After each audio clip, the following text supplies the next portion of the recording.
Ah, oh, I am dark, boy. Anyway, good night, Trinidad and Tobago. Welcome to the live broadcast. I hope that you are having an extraordinary day today. Just play that billboard one more time. Play the billboard. Go run it.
You could have faith to me, you know. Good night, Trinidad and Tobago. Sorry about that. Welcome to the live broadcast. Hope that you guys are having a good day today.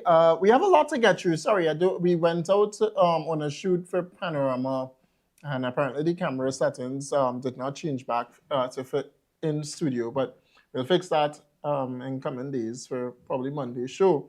But I hope that everyone is having a great time so far today. The Ministry of Energy, and in regards to Minister of Energy and Energy Industries, is out of the country. He should be back in Trinidad sometime, probably by Monday, and give us an update as to our engagement with Guyana in regards to the restart of the refinery. We are looking, though, Trinidad and Tobago, really good for 2028. You know that the Kamala Prasad-Bissessar-led administration is very keen in reopening the Petrotrin refinery and giving work once more to thousands of persons in Trinidad and Tobago. And this is also going to fit part of the government's revitalization plan. As we move closer and closer to 2030, the government has a mandate, and a very strong mandate. We saw, and I want to make mention to this because it's all leading to, again, a prospering Trinidad and Tobago. But inflation is actually the same or lower than 1%. And this is according to Guardian Media. Inflation is actually down. Imagine that TNT inflation rate is still below 1%. So it means that a lot is still happening in the country. People are still... the last time I spoke to you guys, I said that there's no real change in the cost of living to the people of Trinidad and Tobago. There's nothing different, like significantly different. The PNM would like you to believe that the country is literally going through turmoil, and Kamala Prasad-Bissessar does not know what she's doing, and the government doesn't know what they are doing in perspective or holistically. But when we see stories again with the inflation being down like this one here, tell yourself that the PNM lying to you, hoodwinking you. But not only that, we saw fire tenders. If inflation is out of control, then why we have these coming in Trinidad right now? Look at this. Look, new fire trucks coming in Trinidad and Tobago. The fire service has been begging for equipment and apparatuses for a very long time to fight fire. And the problem, while I understand, is not just having equipment, but it's the maintenance of the equipment. Remember, Trinidad and Tobago, that it is Kamala Prasad-Bissessar that went and serviced over 50 police vehicles by the end of Christmas 2025. Over 50 were serviced. And then coming into the new year again, we have new fire tenders right here coming into Trinidad and Tobago as well. And All of this Trinidad and Tobago is happening while inflation is at what percent? Still very much low according to the media CNC3 business report. Inflation, Trinidad and Tobago inflation rate still below 1%.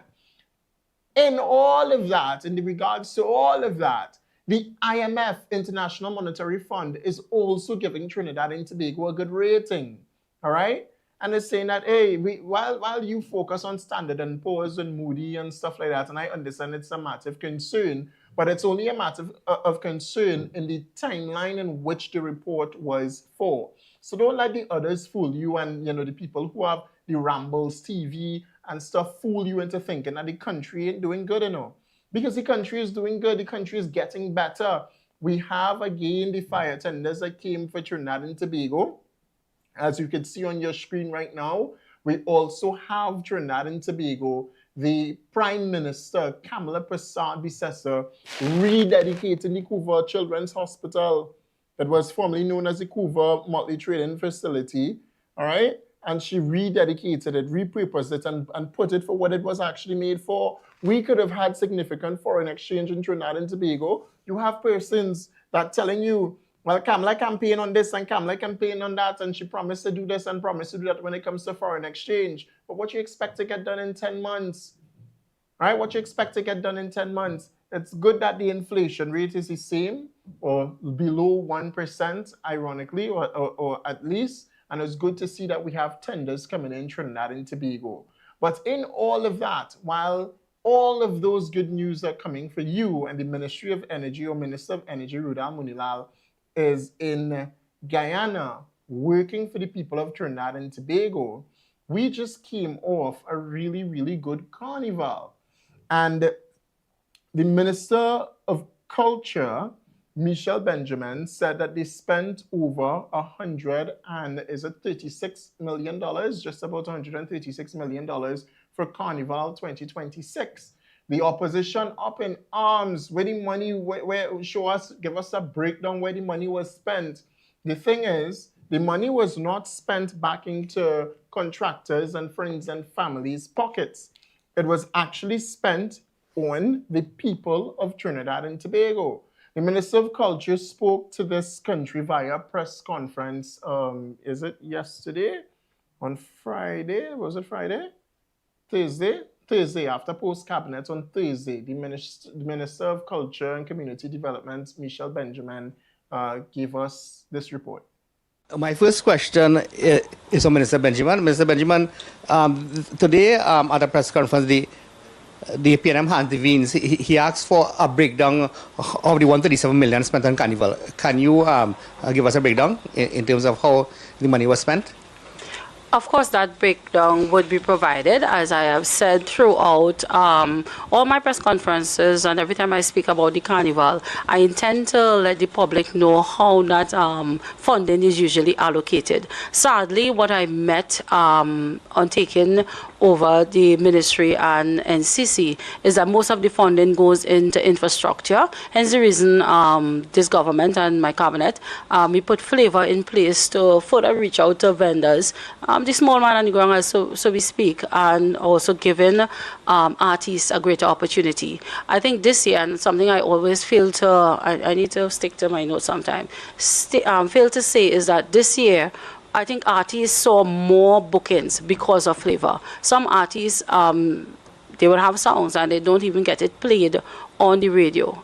So that is something I intend to do. Let the general public know the funding and the spent with regards to NCC. What I met on books is one contractor sometime getting over $100 million. I would have put a media release immediately after taking office and conducting certain investigation. I think that media release would have came out in the month of September.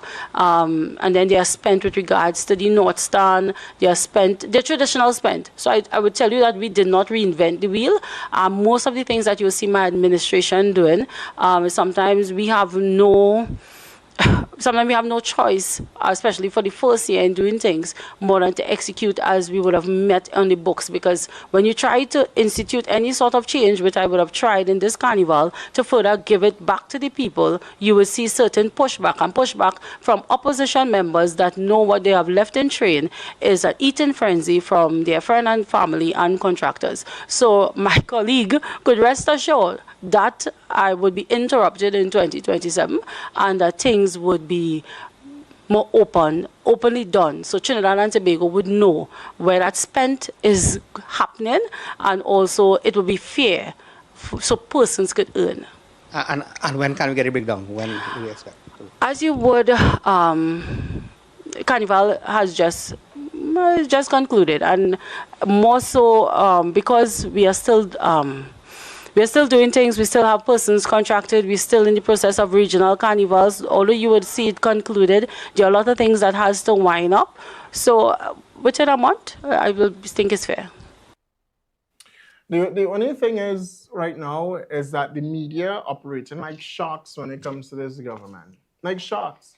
They want so bad to tell a bad story and to run a bad story that they just hungry for any bitter corruption or any sense or semblance of corruption that they could find in the government. And the thing is, the government not giving them that. And Kamala Prasad is not giving them that. So we saw, and we keep seeing where the media in Trinidad and Tobago, they speak to this government any way that they choose to speak to this government. But when it was Keith Rowley in charge, the response would be, we will provide it. We answer your question, we'll provide it. And then he'll get up and walk out. Literally, that's how, a Rowley press conference would be. But interesting, $136 million for Carnival 2026. And Minister of Culture, Michelle Benjamin, is saying $136 million well spent. 136, right? 26? Nobody know. Anyway. Around there, right? Money well spent for Carnival 2026, and you can expect a breakdown within a month time, Trinidad and Tobago. All right? Outside of that, the Ministry of Energy Industries Minister Rudal Munilal, the Honorable, is out of Trinidad and Tobago on a trip to Guyana to look at investment for the Petrotrin refinery. We'll talk about that when we come back.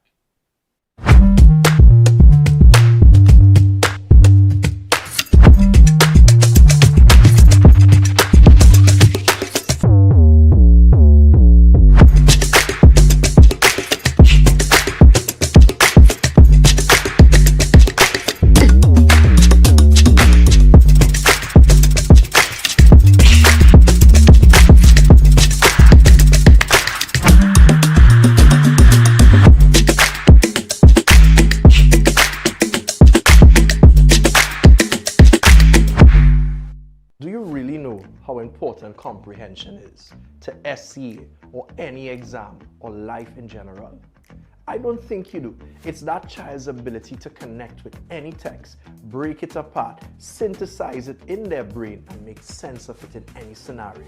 This is why Learn Smart TT's first product offering was created as a comprehension and poetry online product that covers everything your child needs to know and do to become a top student. This is 30 passages and 30 poems, all online, coupled with answer sheets that have multiple versions of how questions can be answered. And most importantly, all of these are coupled with video tutorials. The expert teachers break down the passages with pictures, pop-up videos, and a sequence that allows students to make those deep connections with the reading. And when they make those connections, we model to them how you go about answering a question in summary and with your own words to be bold, impactful, and most importantly, correct. So if you want to get this product, 1 year's access, only $300 right now. Go to www.learnsmarttt.com and register, or click the link attached and give your child the absolute best chance at success.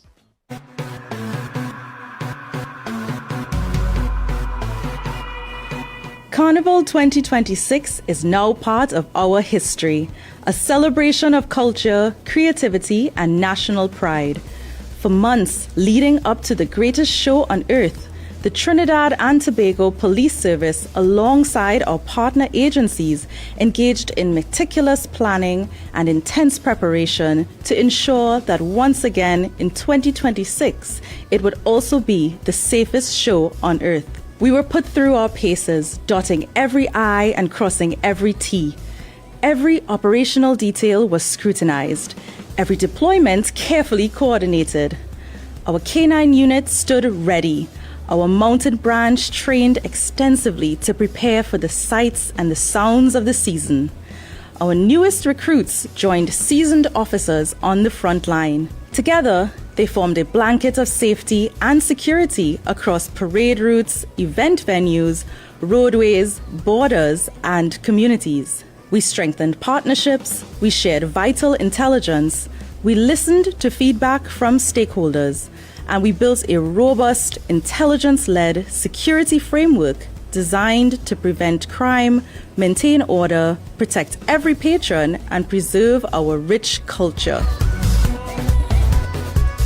As Carnival 2026 comes to a close, I extend my heartfelt gratitude to every police officer who stepped forward and gave of their time, energy, and expertise to secure the success of what we call the greatest show on earth. I extend my sincere appreciation to the people of Trinidad and Tobago for your partnership, your discipline, and your trust in the TTPS. As the Merry Monarch took to the streets from Juve morning straight into last lap, our operational posture remained strong. Under the festive shield, Secure the Vibes framework, officers across every division worked tirelessly to safeguard lives, preserve order, and ensure that every band, every community, and every reveler could enjoy the freedom and creativity that define our national festival. I commend every officer for their dedication, endurance, and commitment to the high standards we continue to institutionalize across the service. To the members of the public who cooperated with our advisories, respected our officers, and looked out for one another, thank you, and thank you. Public safety is a shared responsibility, and your actions helped preserve the joy and integrity of Carnival. To our media partners, we also give you recognition for your professionalism and your commitment to amplifying our safety messaging. Your role in national communication remains invaluable. Carnival 2026 stands as a testament to preparation, partnership, and the evolving strength of the TTPS. As we turn our focus to Carnival 2027, we do so with renewed determination to enhance our capabilities, deepen our partnerships, and continue delivering a policing service worthy of the nation we serve. We remain resolute in our mission to protect the vibes and secure the future.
All right, welcome back to the Inside Trinidad and Tobago. So the Minister of Energy and Industries is across in Guyana for the Guyana Energy Conference, and there's a few good things that are coming out of that. The government has a strong mandate to reopen the Petrotrin refinery, and this is as close as we are getting to doing that. You know, we are engaging in partnership with the people of Guyana, with the government of Guyana, in the entire restart of that Pointe-à-Pierre Petrotrin refinery. This is TTT. This refinery was closed in 2018. To this day, we have not found the economic reason for closure. There may be other reasons, but they don't appear to be economic in nature. Speaking at the 2026 Guyana Energy Conference and Supply Chain Expo, Minister of Energy and Energy Industries Dr. Rudal Munilal pitched a potential restart and partnership to restart the Pointe-à-Pierre refinery. He acknowledged that Trinidad and Tobago fell short in recent years when it comes to working more closely with Guyana on shared energy priorities. Trinidad and Tobago has played a critical role in the Caribbean's energy supply for many decades. It is with a sense of regret that I address you with the belief that over the recent past, we have not been able to conduct business, to integrate our strategies, to work with the government and people of Guyana. Dr. Munilal said discussions at the energy conference have strengthened TNT's confidence that the long-shuttered refinery can finally move toward reopening. We are indeed encouraged to work with the government of Guyana and other delegates and other entities present at this energy conference to advance the reopening of the refinery in Pointe-à-Pierre, Trinidad and Tobago. Guyana's Minister of Natural Resources, Vikram Bharat, revealed that the collaboration is already taking shape, with both sides actively exploring how the refinery restart could work. So that is an area that we've already been engaging on with Trinidad and Tobago to look at the possibility of having that refinery restarted, to have investors play a part in that as well too, who are working with us in Guyana, that they too can work in Trinidad at the same time. And we have held several meetings together over the level yesterday, and we have a few more set up today. And speaking on the sidelines of the conference, Dr. Munilal explored the potential benefits, not just for both countries, but to serve the entire region. One can only imagine if we really restart a refinery in Trinidad, we can supply Guyana, Suriname, Trinidad, but also the rest of the Caribbean area. That's right. May have an opportunity to purchase products, whether it's diesel, gasoline, fuels for the aviation sector and so on. We can produce those products in Trinidad and just 1 hour away ship it back to Guyana, just return it to Suriname, and right through the Caribbean chain of islands they can benefit. So the objective here is really to get the win-win situation. Exactly. Where Trinidad and Tobago win with a restart of a refinery, and Guyana win because they get products. Dr. Munilal said the refinery should have never been mothballed, noting that it is both an economic necessity and regional opportunity. Sonolala, TTT News. Minister Munilal also spoke with a quick reporter there at the energy conference over the past few days there in Guyana. And this is good news for Trinidad and Tobago, honestly. And I think what he said in this short clip here, courtesy the Guyana Energy Conference, is bringing some level of joy to Trinidad, or should bring some level of joy to Trinidad and Tobago, because I smiled listening to it, and I want to play it in its entirety for you to listen to as well. So please, PNM, don't close your fridge door. Keep your fridge door open. Or actually close the fridge door right now. All right, close it right now and just listen. All right, and then when we come back from this one, we'll dive into Petrotrin a little bit more. This is Energy Perspectives, a weekly podcast produced in Guyana that delves into the developments unfolding in the world's fastest growing economy. Welcome to this episode of Energy Perspectives. My name is Anastasia Phillips and I am your host. With me this morning, we have the Honorable Minister of Energy and Energy Industries of Trinidad and Tobago, Mr. Rudal Munilao, and it is a pleasure to have you here, sir, at the Ghana Energy Conference and Supply Chain Expo. I'd like to first ask you a question that will give us some insight on those projects you'd like to collaborate with us on. So we know that Trinidad and Tobago is actively looking to partner with Guyana and other CARICOM countries. The potential for regional cooperation feels stronger than ever. You've mentioned exciting new gas-related opportunities with Guyana. Can you give us a glimpse into what one of those key projects or areas of collaboration looks like on the ground, and what the next steps are to turn that vision into a reality, sir? Well, thank you very much for the invitation to appear on your podcast, and it's a great honor to be here. Thank you. It's the first time I personally am attending the Energy Conference, and we are extremely impressed with the organization and the caliber of global energy leadership that has descended on Georgetown. And it's a great tribute to Excellency Mohammed Ifraq Ali, the President, his cabinet, and the organizers, that they can host such a global event in Guyana and command the attention of the energy world, so to speak. In terms of the Trinidad and Tobago perspective, as I have said before, Trinidad and Tobago is called a mature province. We have been in the oil and gas business for over 100 years. We have a built-out multi-billion-dollar infrastructure on both land and sea. We are beyond oil. We are now a gas economy that produces natural gas for particularly two purposes. One, for liquefied natural gas, Atlantic Energy, the flagship plant, and of course the Point Lisas and other industries too around Point Lisas, where natural gas is the feeder for several chemical plants, ammonia, methanol, fertilizer, and so on. So we are, I said yesterday, and I just keep the perspective that I sense a regret, that we have not been able as a country to have deeper and more meaningful collaboration with Guyana and Suriname over the recent past, since 2017 or 18 or thereabout. And that we intended to use this week fundamentally to change that. And today I can tell you that after the 1 week we have been here, we have had a very warm reception. The Guyanese leadership has been embracing, and we have had very, very, very positive and productive discussions on partnership. Trinidad and Tobago brings to the table a wealth of experience in oil and gas, service contractors, labor, technology, human capital, know-how, and also know how the pitfalls are. And we bring to the table, strategic and technical assistance that we can assist, in management, in operating as well.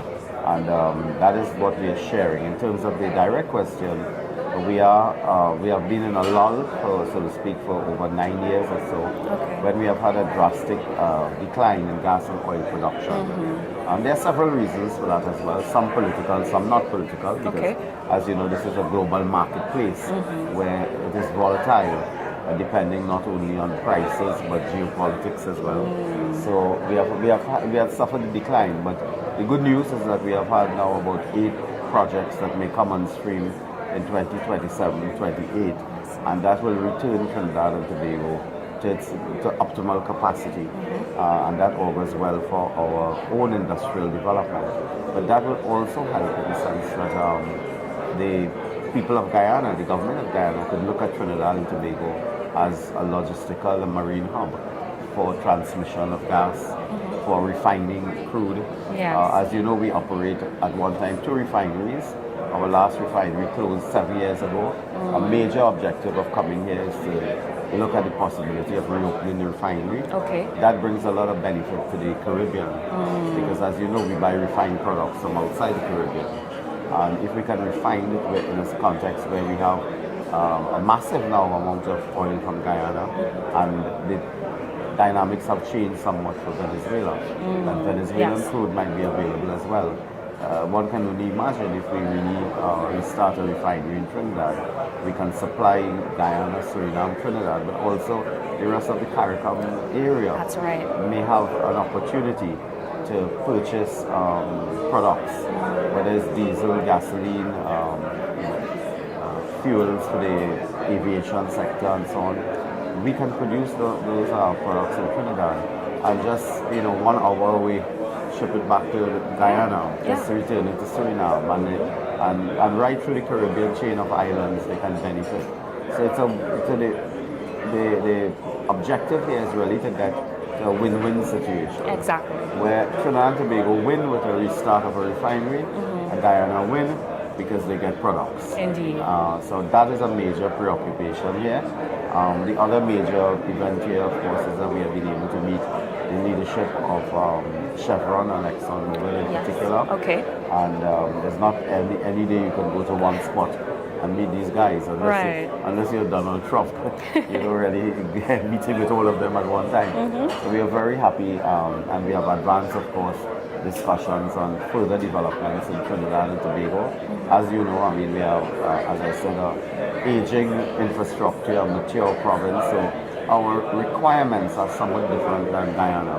Understandable. We have to look at oil recovery processes. We have to look at companies that specialize in mature wells and the technology that goes with that. And in that part of the phase development, you don't look for big finds. What you do is you look for little incremental achievements. And when you put all together, then you get something big. Guyana is a point where they will get something big in a shot. At Trinidad you'll get several small that will lead to big. And that's where we are now. So. Thank you for that very insightful response, Minister. You touched a bit on what is to come for Trinidad and Tobago in 2027, and I'd like to gain some more perspective on that. So I'll ask you my next question. Turning to the machines of supply, Trinidad's 2026 budget is banking on a measured recovery in natural gas production, targeting 3.2 billion cubic feet per day by 2027, with projects like Manatee coming online. As you work to secure gas from regional partners like Guyana, how does the expected timeline from imported gas align with your domestic production targets? And how do you see these two tracks boosting local output and securing regional supply, complementing each other to revitalize Trinidad's energy sector? Well, I mean, you got the figures right. We have suffered over the last 10 years or so from a shortage of gas. And that has to do with production, the lack of investment, the lack of drive in the field. We operate at what we call optimal capacity at 3.5 billion per day. We are now more or less 2.5, so we are effectively a billion off per day. That has led to the closure of one of the trains at Atlantic Energy. It has led to curtailment in the downstream sector, reduced production and so on. They have to switch around gas from one operation to another. But now, as you said, several of those projects, primarily at this time, Manatee, Mento, those are online, they come online. In a few months, we expect other projects from BP to come online, and the gas to market drive will really take place in 2027. And then we will get to the 3.5 billion cubic feet per day that is required to optimally, supply our downstream and liquefied natural gas. But that is also said in the context that nobody else opened a plant, because if you open next plant, you need more gas. But we're very confident that we will get there. As you know, there has been a recent development in Venezuela where they have issued the general license 49 and 50. And what is really remarkable for us and really promising is that the two major operators in Trinidad for cross-border gas fields are Shell and BP. And both have been named on those licenses as getting the green light to proceed with their gas projects. So that will bring Coquina, Loran, and the Dragon. So with those, I mean, and we have the data for each, but with those type of projects coming to market by 2027, 28, Trinidad and Tobago looks like we're in a good place. And we are very optimistic that we will reach where we have to be by 27, 28. And this is why we are now making the extra bold step to collaborate with our partners in the emerging energy hub in the Caribbean. And yesterday I was very impressed, and I said that it was the first time, I believe, that the three ministers of energy were on one stage. And we must go beyond meeting by conferencing and if we happen to be in the same country at the same time. But it must become much more of a standing arrangement where we meet regularly to discuss matters, projects, investment, policies, challenges that we face in the region. Because there is a point to in the international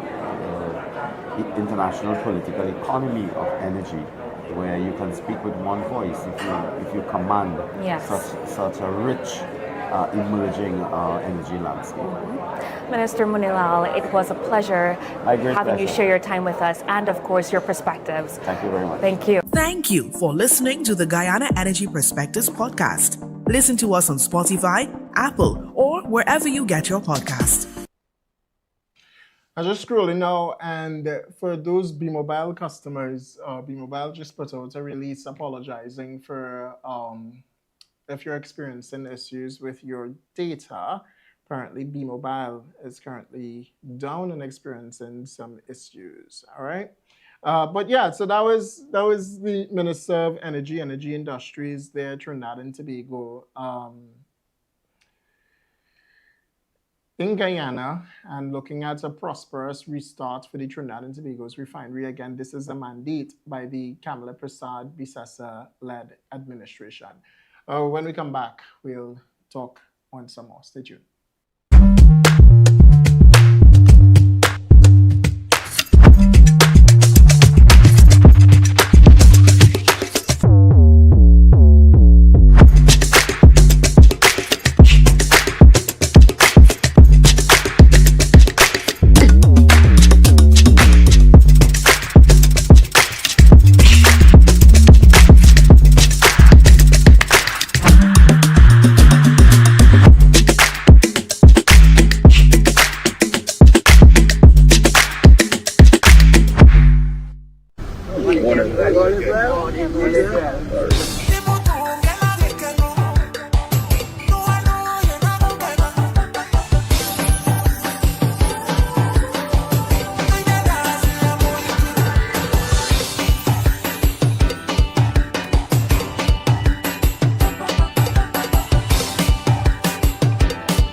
SCA 2026 is quickly approaching. We ran a past paper mastery course in December. It was completely sold out. When it's nice, we do it twice. Coming this carnival weekend, all 5 days, Friday, Saturday, Sunday, Monday, and Tuesday, we run that course again. There is no better way to prepare your child for that exam than going through the actual papers that were written since the curriculum changed in 2019. So you get 7 mathematics past papers coverage, ELA past papers, and creative writing, all for one course to give your child the best chance at success. Before all spaces are gone, send us a WhatsApp message at 370-9426 to reserve a spot for your child and give them the best chance this year at success.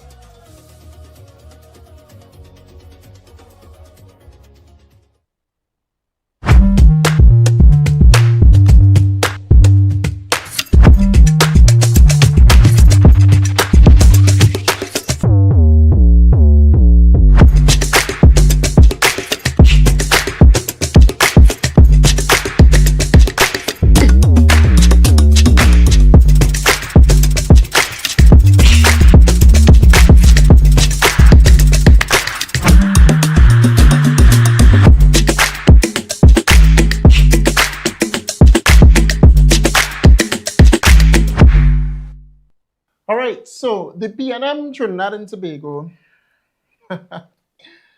the People's National Movement just want to get back in power, you know.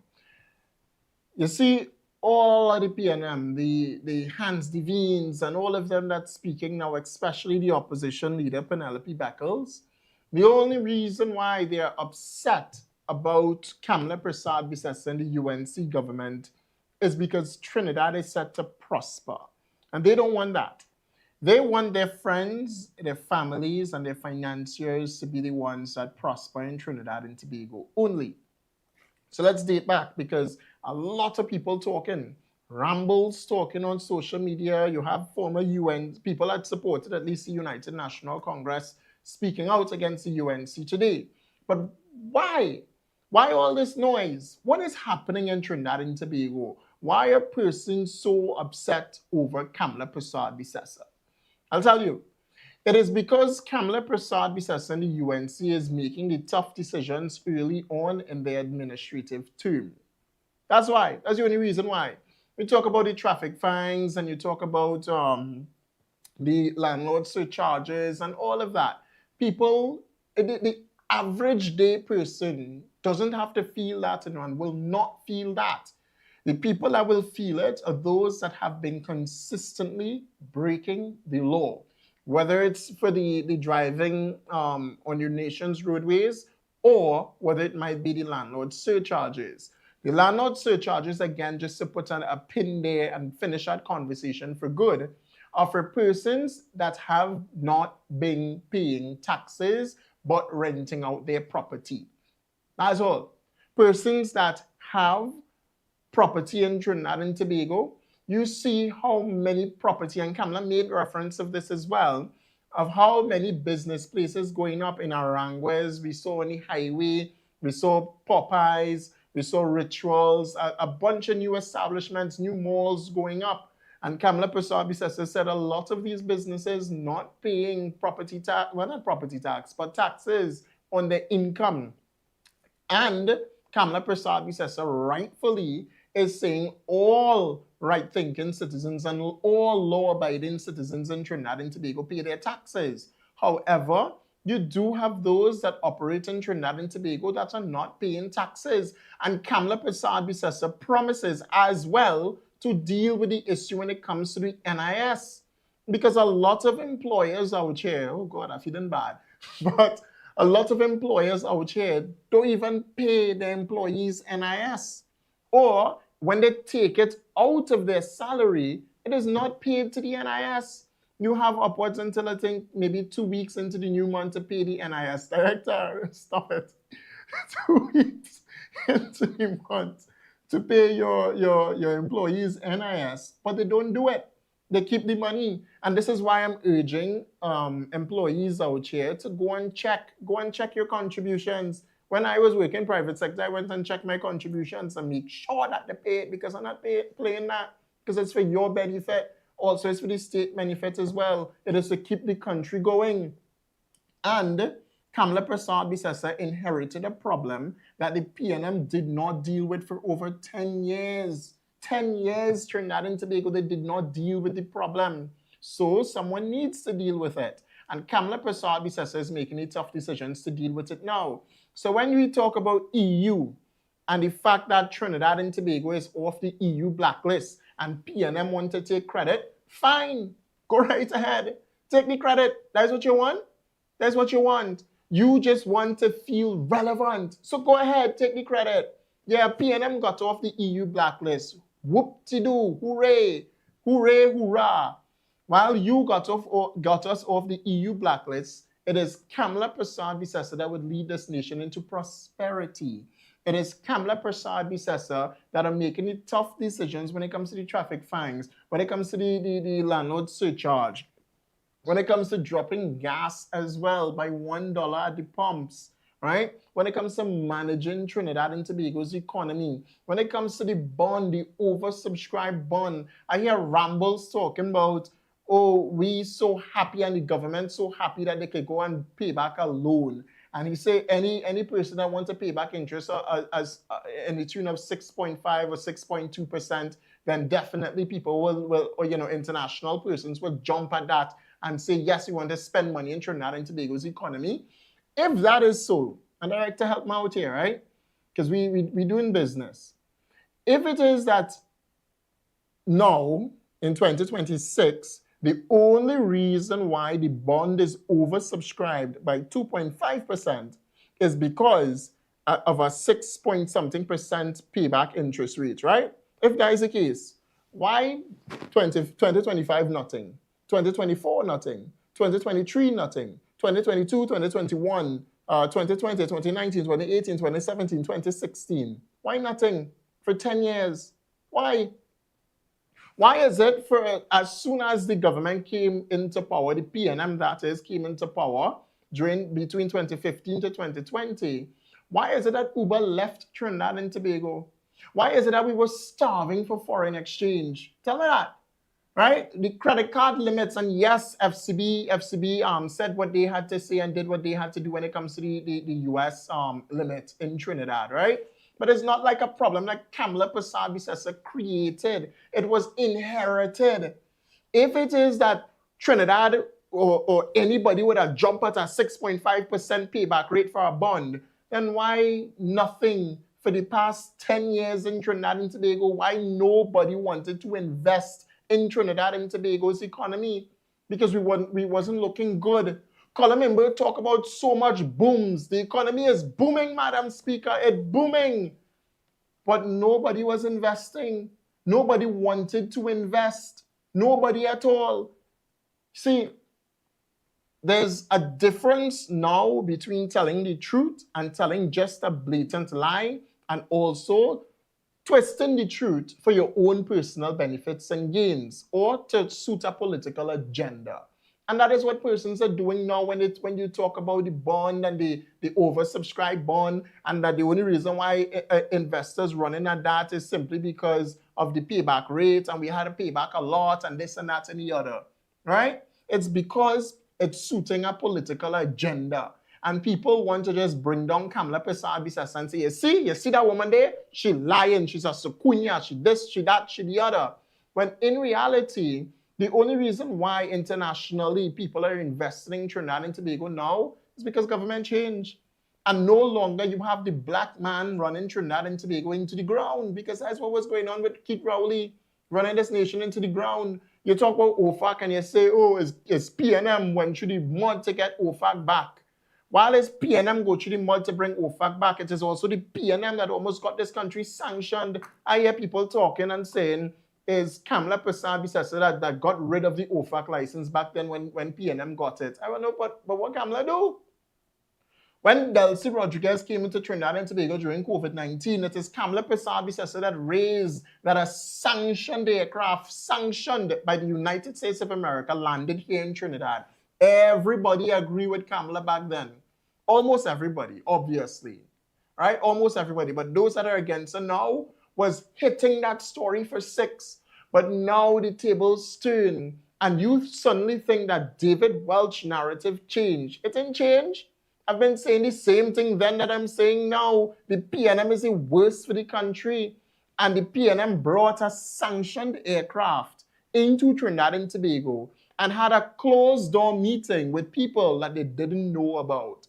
That is what the former, whoever he is now, right? He was a lot back then. Stuart Young was telling us, Minister of Energy Industries at the time. That's what he was telling us, that they didn't know who was in the room with the Prime Minister of Trinidad and Tobago, Keith Rowley, at the time, right? And they sent some men in a back room, and it's Delcy Rodriguez, and it's this and it's that, and they didn't know the aircraft was sanctioned. And Kamala Persad-Bissessar had to tell them that. And what they said, Trinidad and Tobago, ironically, is that Keith Rowley came and said Kamala is a traitor for telling the nation the truth. But the real traitor that sold out Trinidad and Tobago is Keith Christopher Rowley. The real traitor is the people that left the men in the pipeline to die. Those are the traitors. He is the traitor. The PNM is the traitor. All that is happening now.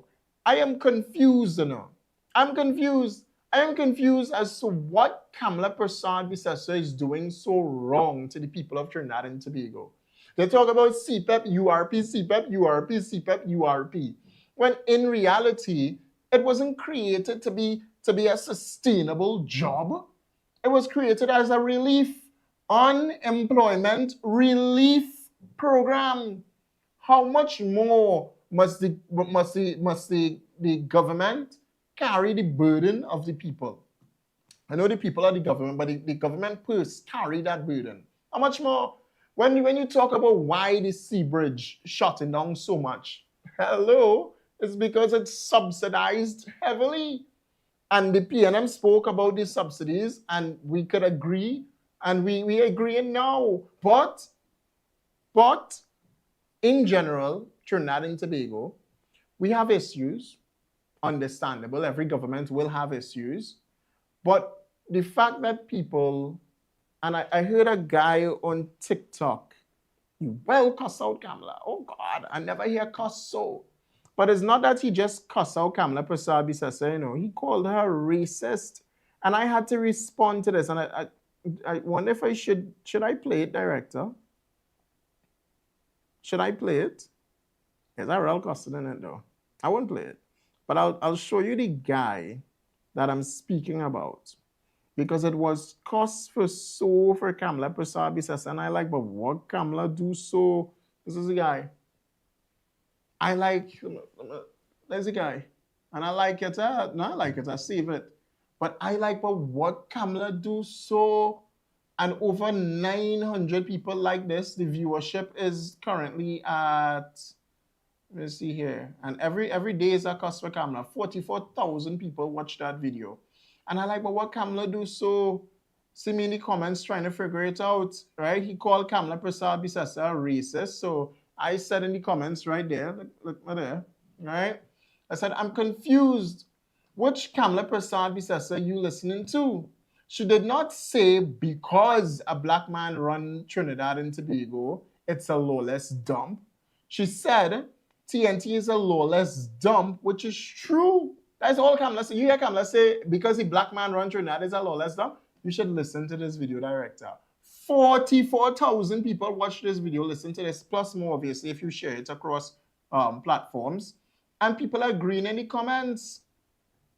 Here's somebody, this is Honeydew. There's some lady by the name of Honeydew on TikTok. I agreed. Same black man, them talking behind closed doors. Don't study them. They're too dirty. Trinidadians, eh? Trinidadians. Somebody say, boy, you're straight with your message. 50 years of people say 100%, 100%. That is the comments, eh? We're calling Kamala Prasad Bisasa a racist on social media. And I trying to figure out, but this government put more black people in it. The PNM, let's look at the PNM. The Minister of Finance for the People's National Movement was an Indian or Chinese. Call him Brit. The Minister of Works and Transport, Rohan Sinanan, not an Indian. You know Rohan Sinanan, right? Rohan Sinanan is an Indian? Yes. He's a black man? No. Julian John, Indian or black? Black, right? The Minister of Homeland Security, black. Minister of National Security, or, we spell this up. Black. Understand? How much more? We have plenty black ministers. The Minister of CARICOM and Foreign Affairs, black. The Minister of Culture, black, Michelle Benjamin. The Minister of Sports, black. That is like probably how much, 7 and alcohol? Or we have culture, black. Homeland Security, Defense. We have Foreign Affairs, Sports. We have, what else? We have plenty black ministers in Trinidad and Tobago, more than what was in PNM. Almost all of the cabinet is black. And if we want to go rural development with Khadija mix, right? But in general, if you leave Trinidad, and yes, Indians are black if you leave Trinidad, but if you leave Trinidad and you mix, you're black. You understand? So how Kamala is a racist if black people benefiting the most under Kamala Prasad Bisasa? Stark Grimes benefiting, and he black. Wele, black. NCW, black. Should I call my name? Don't call my name. If most people speak about me or speak to me, they would really say Oreo. But you're understanding, right? Black. More black people benefit under the UNC than they benefit under the PNM. Under the PNM, what happens? Again, Massey could afford buildings in San Juan that could put up and kick out people and monopolize the place. Massey could do that, right? Rockhard Cement had to leave Trinidad because TCL Limited anyway. We also have Uber that left this country under the black man. How much Yara plants closed down? People talking Petrotrain, people talking energy. How much Yara plants closed down? How many plants closed down under PNM? Right? How much people went home? But you're telling me 50,000 people employed under PNM, and PNM do this and PNM do that. PNM send home the most amount of people. Most amount. You can't tell me that 50,000 people was cutting grass in Trinidad, Director. 50,000 people cutting grass. That's what they're telling us, you know. The unemployment rate is 50,000 because Kamala sent them URP, Kamala sent them CPEP, Kamala sent them deforestation, Kamala sent them this, Kamala sent them that. 50,000 people unemployed. You know some of those people, Director? I know some people that were working CPEP, right? And I know some of them that got a job afterwards, or some of them that still live in and not complaining. All the complaints that the PNM telling us and doing us, you realize that when they took it to court, they pulled it back and they say it's a filing error. It's not a filing error. It's that we were going to water wash them. It's that they have no winning case against the government. And it's not 50,000 unemployed Trinidad and Tobago. Don't let them fool you with that. Kamala Prasad is promising a lot of jobs for the people. You might say, oh God, he's singing for his supper. Oh God, stop talk. Oh God, you don't know what you're talking about, blah, blah, blah. But come and prove to me that the unemployment rate is at an all-time high. Because I'll disagree. I disagree wholeheartedly. It is under Kamala Prasad and the UNC again that for Carnival 2026, a lot of vendors got to make a good bit of money. Go to Flavor and ask them. Real money. I spoke to some Butterfly Treats. All right? I'll plug the company right now. Butterfly Treats. This lady here. We met her in Flavor. This is not me coming to tell you nonsense, no Trinidad and Tobago. This is me telling you the truth. We met that lady in Flavor. And this is a small vendor that get to make money, a lot more money, during Carnival. We spoke to her, and she likes the flavor.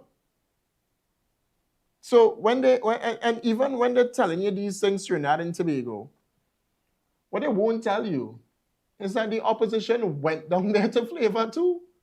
In fact, she sat down in VIP first, she beg. We walk around the crowd. She sat down in VVIP. Because she can't meddle with all here. Our Minister of Culture, she's on the ground. Michelle Benjamin is on the ground. While Penelope Beckles, only for a photo op, only for a quick picture, will come, take a picture with you on the ground, and then she back up in her high seats. That's what they normally do. Stay tuned. We'll be back after this.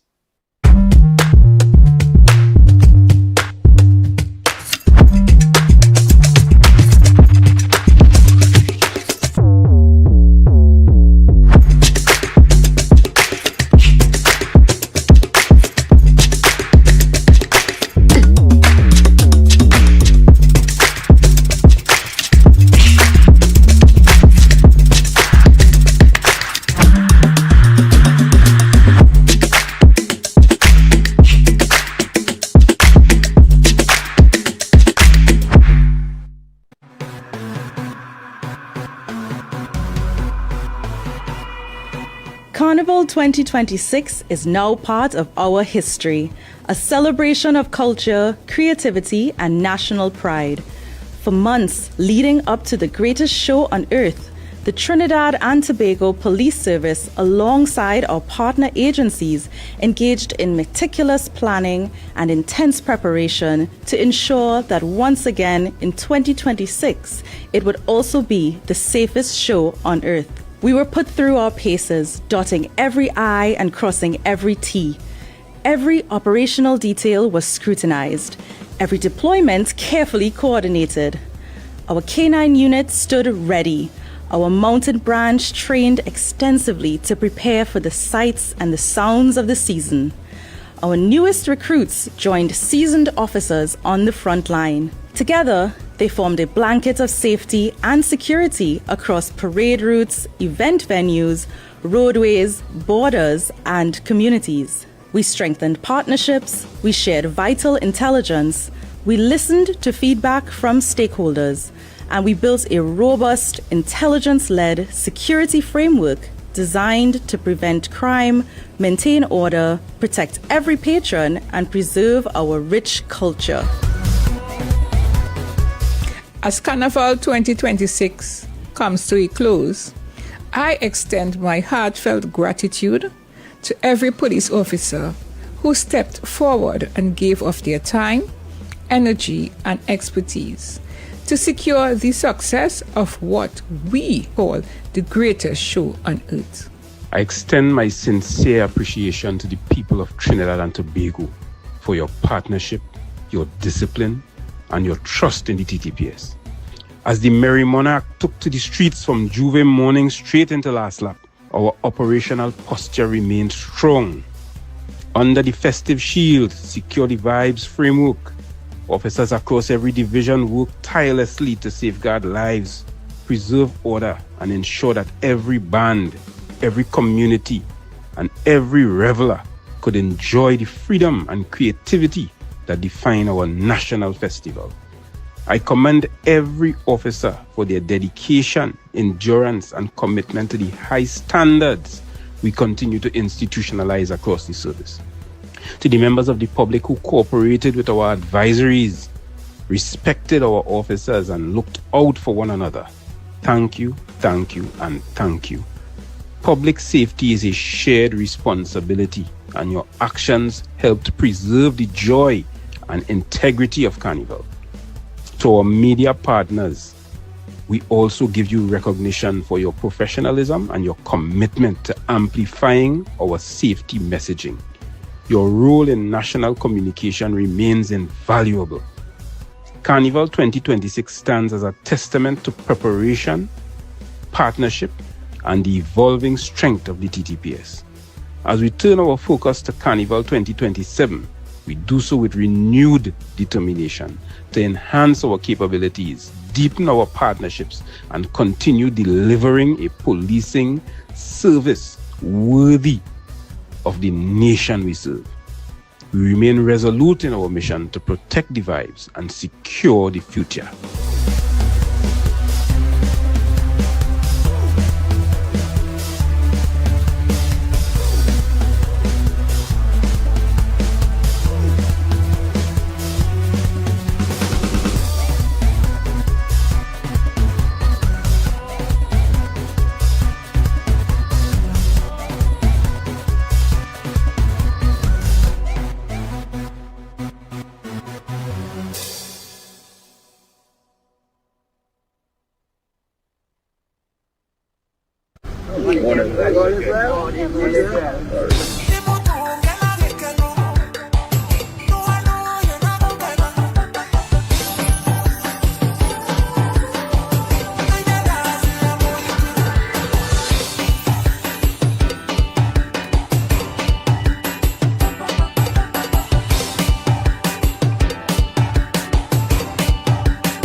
know how important comprehension is to SCA or any exam or life in general?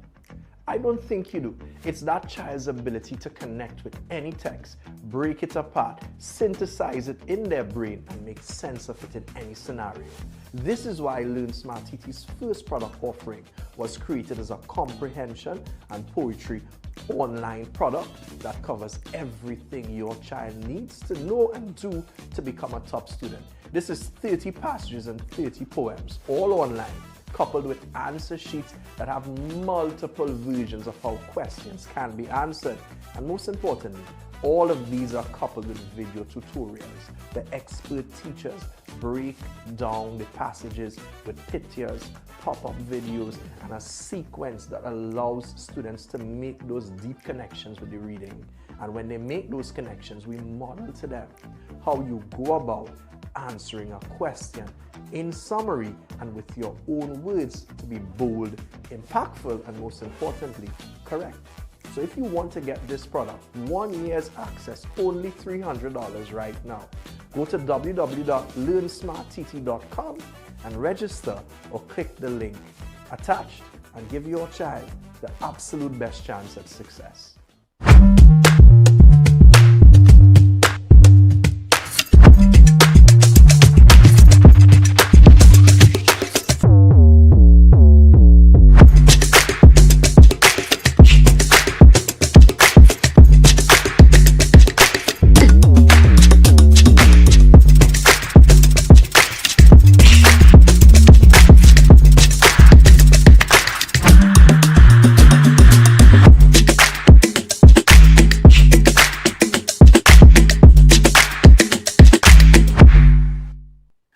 Somebody tell me again, big money to talk, boy. Oh, God. You know, it's time that I address that, you know, director. You think it's time to address it?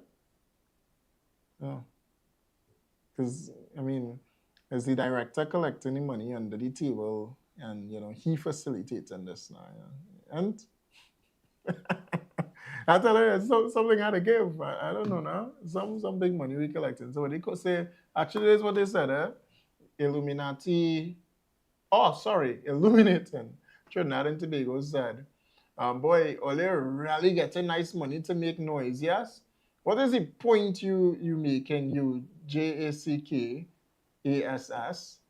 a handball, is what he said, I think he mean handful of blacks benefiting. They call you to sell out. Stop sounding like Philip Alexander. Speaking about Philip Alexander made this, this post here yesterday about the beach and rentals, not rentals, but the tents in Maracas Beach. And I saw that it has been moved so far. This here is Philip. You don't have it? Just go on the desktop and pull it up for me there. All right, on the desktop, yeah. All right, so we can run Philip Alexander. Pull down. Yeah, look at across there. All right, so go back up, send it up to the top. On the left. On the left, right. Yeah, I like it right there. Lovely. Run that clip for me. So this is Philip Alexander on the Maracas Beach issue, Trinidad and Tobago. Take a listen.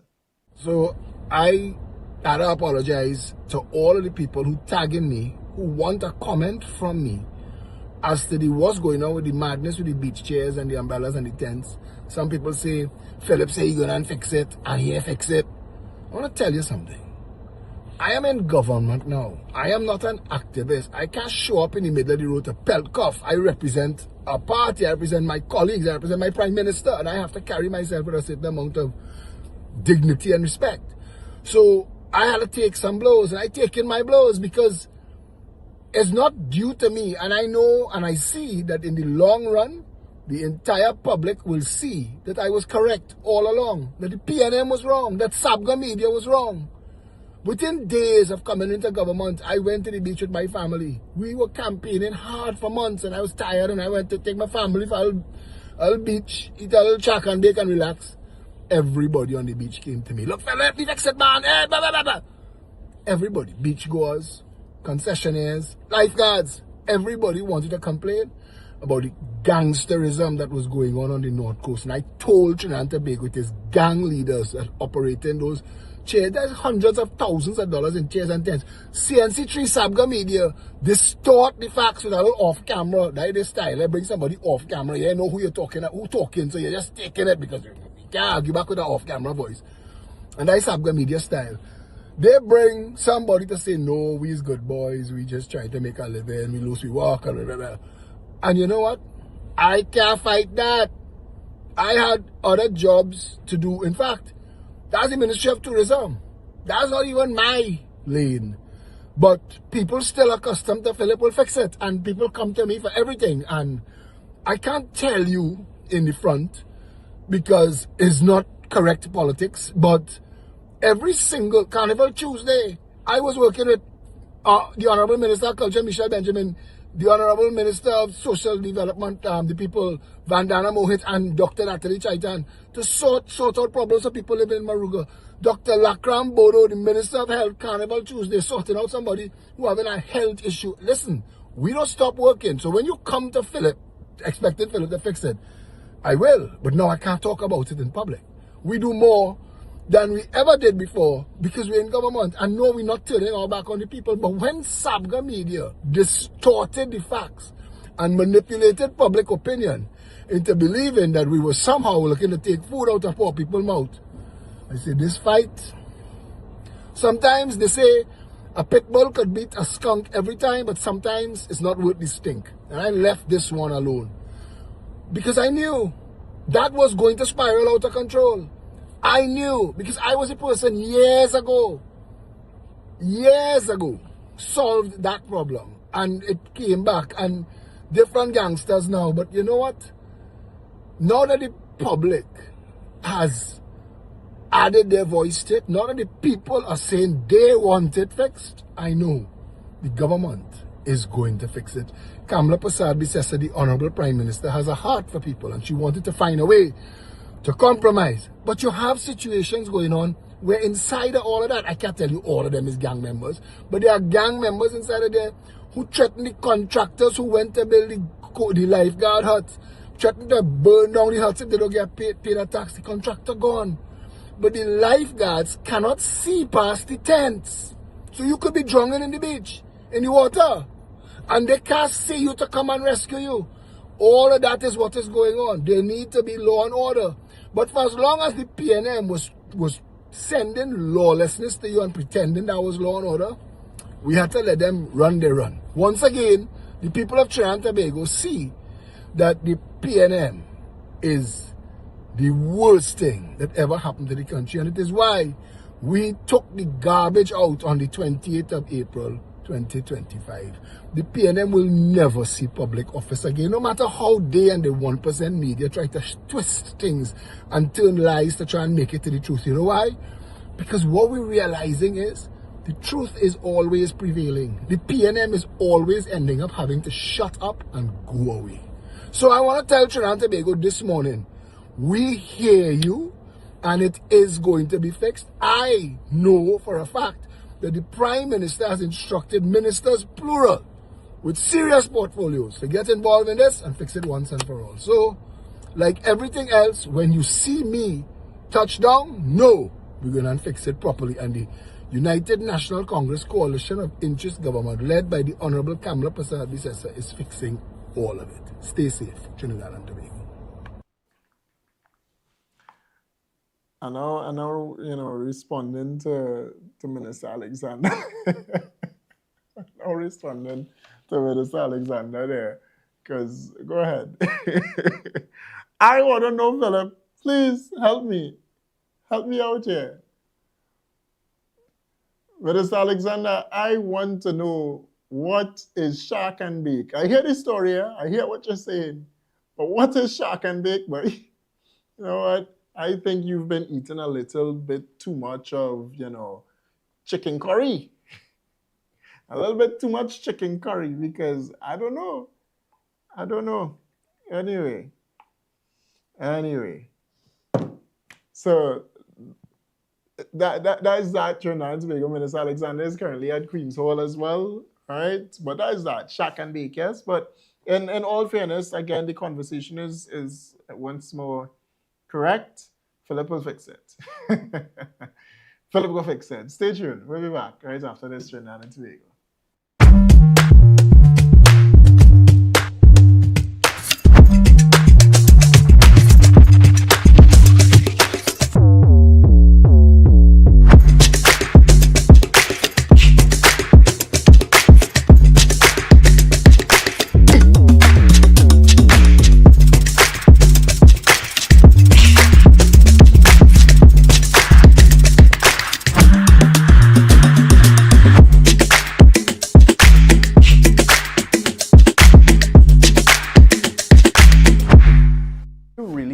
How important comprehension is to SCA or any exam or life in general? I don't think you do. It's that child's ability to connect with any text, break it apart, synthesize it in their brain, and make sense of it in any scenario. This is why Learn Smart TT's first product offering was created as a comprehension and poetry online product that covers everything your child needs to know and do to become a top student. This is 30 passages and 30 poems, all online, coupled with answer sheets that have multiple versions of how questions can be answered. And most importantly, all of these are coupled with video tutorials. The expert teachers break down the passages with pictures, pop-up videos, and a sequence that allows students to make those deep connections with the reading. And when they make those connections, we model to them how you go about answering a question in summary and with your own words to be bold, impactful, and most importantly, correct. So if you want to get this product, 1 year's access, only $300 right now. Go to www.learnsmarttt.com and register or click the link attached and give your child the absolute best chance at success.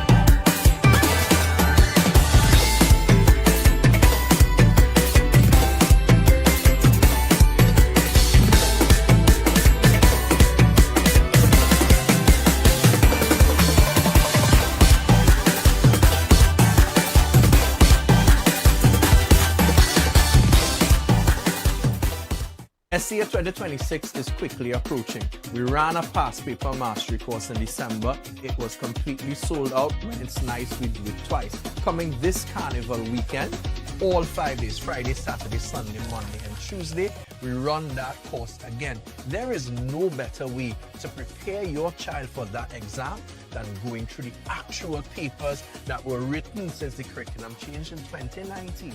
So you get 7 mathematics past papers coverage, ELA past papers, and creative writing, all for one course to give your child the best chance at success. Before all spaces are gone, send us a WhatsApp message at 370-9426 to reserve a spot for your child and give them the best chance this year at success.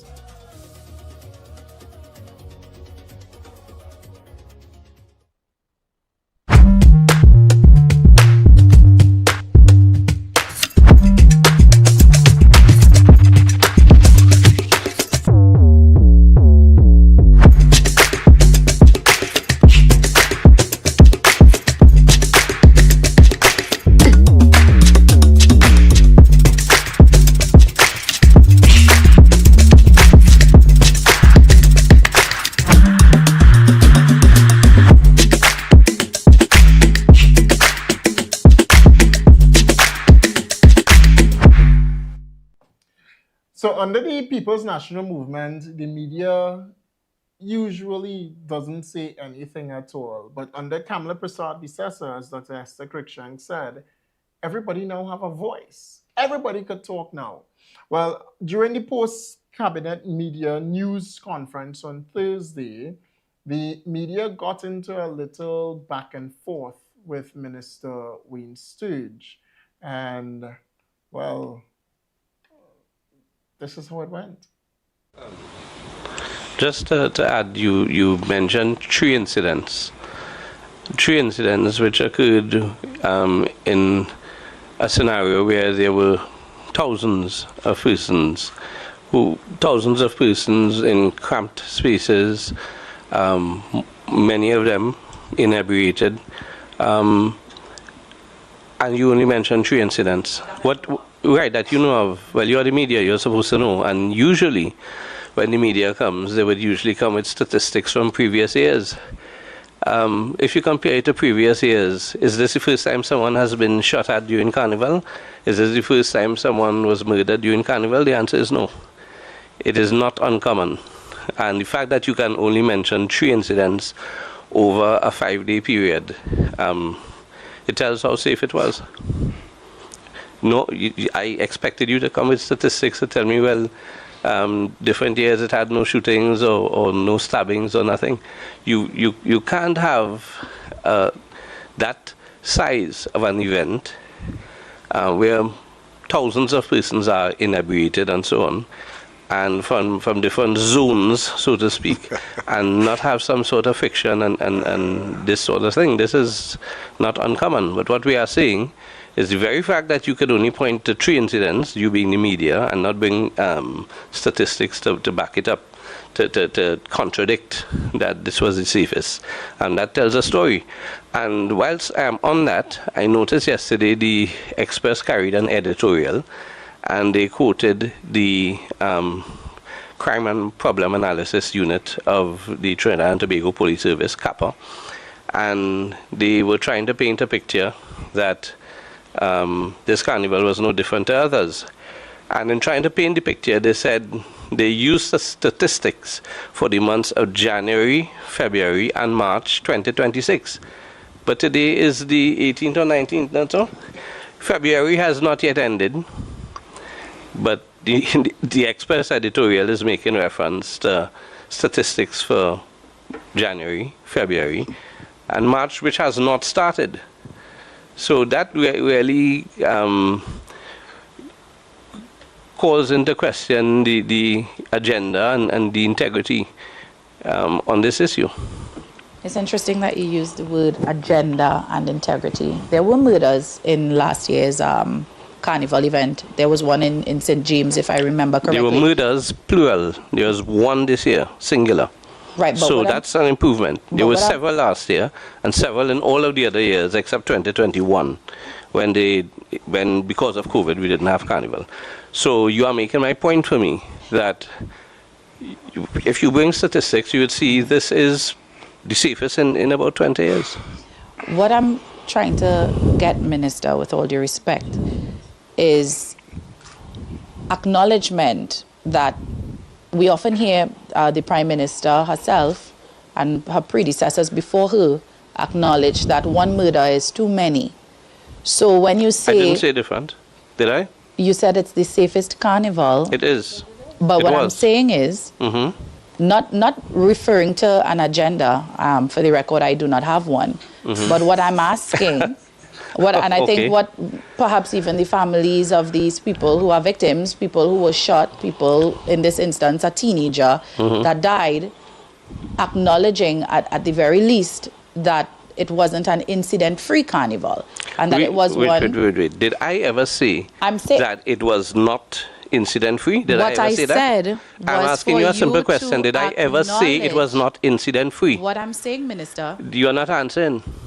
Am I allowed to speak? Yes, you are. And you are free to answer the question. Did I ever say that it was not incident-free? Did I ever say that?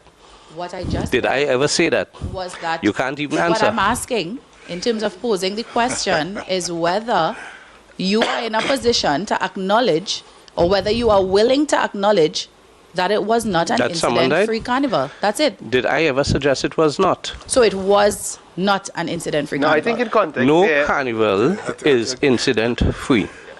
Was there ever an incident-free carnival in the last 25 years? The answer is no. If you are honest, you would accept that. And if you are honest, you would always... Right. So you would also accept that I did not say it was not incident-free. You would have also mentioned where you where there's persons who's drinking, taking drugs, and a number of issues there. So how do you manage all these people in a cramped space? Some persons can't even control that behavior home in their house. So we are trying our best with respect to what is happening out in the nation streets where they are. I am looking at Sandy Grande, even in Tunapuna, my constituency. Persons came out there because they had that trust and confidence that all will be well, and all was well. So a number of persons who never came out. And this is persons who drinking and smoking and drugs taking and all these things. Things will happen. The police cannot police. Sometimes the persons who may deem not so smart, you really can't police them. You give people a chance to account for their own actions. It's a responsible behavior we was asking for. And we got, in many cases in different parts of Trinidad, responsible behavior was on display. So when persons who have issues with numbers, who is 4 and 5 and 6 and 7, leave their domain and come to a place where they are good law-abiding citizens, and they manage to penetrate undetected, things would happen. But they brought it to the people who just wanted to have a good time. And I said openly the day before, if you know that you have issues with people, please stay home. I ain't gonna lie, Minister Alexander lost me there. He lost me. I don't know. I understand where it stage, and then so Minister Alexander took over, and I was like, okay, let me try and understand. But it didn't end there. Trinidad and Tobago didn't end there, because it also went on with the U.S. and Trinidad and Tobago, and media personnel think they have a right to know. Take a listen. And Mr. Sturge, is there a U.S. military personnel in Tobago and Trinidad? Sorry? Is there U.S. military personnel in Trinidad and Tobago, and how many? You get a figure. I will not disclose the numbers. That would be unwise. I don't think anywhere that sort of information would be disclosed, because that is not in the public interest, unless you can tell me how the public would be well served by knowing that. Until you could justify that, I wouldn't be providing that information. Well, I don't think we have a right to know if there are foreign military officers in our country, in our soil. You have a right to know? Of course. Okay. You have a right to know. Where you get that right? This is my country, it's your foreign military officers. It's your country. The fact that there are military personnel here, does that take away from your sovereignty, or does it not add to your sovereignty when the enemy would be persons, narco traffickers, who we have not been able to contain over so many decades? I'm saying, is it in the public interest for us to know if they are foreign? You just told me you had a right to know. Where do you get that right? Can you show me where you get that right? We are a sovereign nation. I know we are. A foreign military officers on our soil. But you told me you had a right. We definitely have a right. Can you tell me where that right is? So the source of that right? Well, I see you're going in circles here. But Reporter, let me ask you this. Let me chime in here. We have entertained thousands of visitors here. Are we to look at them and say, are you this, are you that, are you this, are you that? Right now we have a ship right down on the port from Spain. And we know that they're here. And you still ask the question? So you understand what I'm saying? We have a number of visitors here. We are not going to check persons to see how much persons are here. We want everybody to come here as visitors and enjoy themselves. They had a ball. But I want to ask, what is the complaint in having them here? It's not a complaint. It's not a complaint. It's just that if there is foreign military how does that benefit you? How does that information benefit you? The numbers. We are a sovereign country. And okay, you said that before. Who are the foreign military personnel? Okay, sir. Let me ask you a question. If I tell it to you in this forum, would I not be telling the world at large? If I'm telling the world at large, would I not be telling the criminal element? Is that a wise thing to do? There's a difference between, listen, public interest. Why is that a wise thing to do? Sorry? Why isn't that another wise It's not thing a to do? wise thing to tell the persons you are fighting against your enemies. I am assuming you read The Art of War by Sun Tzu, that when you are at your strongest, you give the impression that you are at your weakest. And when you are at your weakest, you give the impression that you are at your strongest. Right? But we are not The short point war is, now, Minister? we have been at war since the 90s with narco traffickers. We have been, and you've seen the effects of that on this country. You have. So, and we have not been doing too well in terms of stemming the flow of drugs and guns into this country. And the thing is, most of our murders in this country are drug-related, gang-related, and the weapon of choice, firearms. And what they are fighting over, they are fighting basically over drug turf.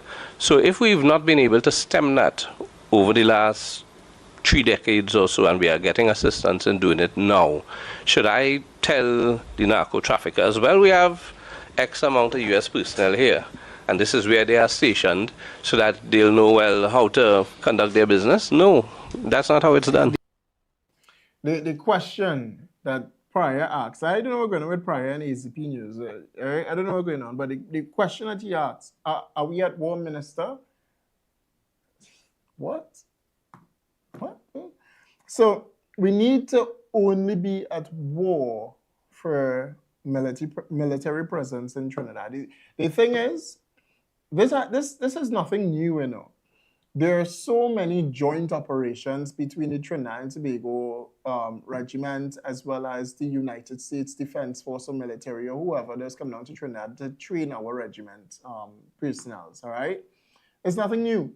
They usually come to Trinidad. They usually engage in joint operations together, you know, when it comes to training and stuff like that. So it's really nothing new. I mean, we saw where some of our police officers as well as our regiment personnel went across to the United States and then they were sent back. You recall that story, right? They were sent back because the police officer was engaging in human trafficking. You remember that story, right? It's nothing new. It has been going on. Is something that goes on around the world. The US has assets here in Trinidad, KFC, Starbucks, Ritual, so many franchises that are owned by the United States and that are franchises of the United States. So obviously they protect their interests here in Trinidad and Tobago. The US Embassy is here in Trinidad. You know that, right, Director? You know we have a US Embassy in Trinidad, right? And obviously, in the US Embassy, you will have foreign personnel in Trinidad and Tobago, right? So, again, all the media does in Trinidad is look for another headline.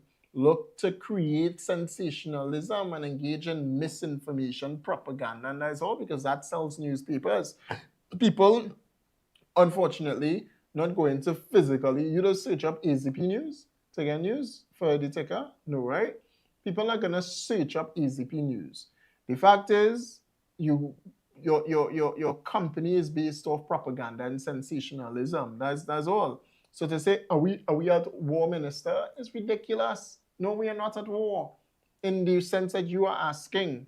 But when it comes to drugs and stuff like that, correct. The former Prime Minister said the same thing, right? Is a war on crime, is this, is that, is the other. It's nothing new. Right? There's nothing new. They just engage in sensationalism, just as what they did with the whole Venezuela situation when they talk about Kamala Prasad on the wrong side of history and all such a proper. That was gold for the media, you know, Director. That was gold. When Venezuela and the US, when Trump took out Nicolas, oh God, the media was down in Cedros. The down in Cedros so with the phones, we're waiting for the missile. That's all. Because it's sensationalism for them, it's propaganda. Every media house would have tried to be first, they say missile drop in Port of Spain. Everybody wanted to be first. And we here normal, we here chilling, we here doing, we show like, yeah, X, Y, and Z, blah, blah, blah. We chilling while the media out, full force. Makila Pandey, what she would have done if she was Prime Minister? Because she went down to see just to tell you the pirogue had no fuel. As though we could fight our war with a pirogue.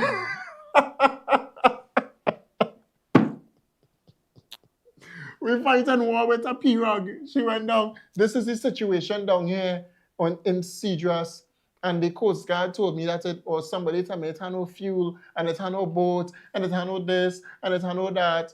While the crime dipping, go to pictures, while, the drugs being found like this, right? Drugs being found in Trinidad even recently, right? Come back. What funny too. Radar, oh God, radar in Tobago, vote them out because of the radar. That's what PNM was saying, vote them out because of the radar. So the people get them at 15 mil in Tobago. Radar was the problem. Radar helped we find drugs, rambles and all of them. A radar cannot do that.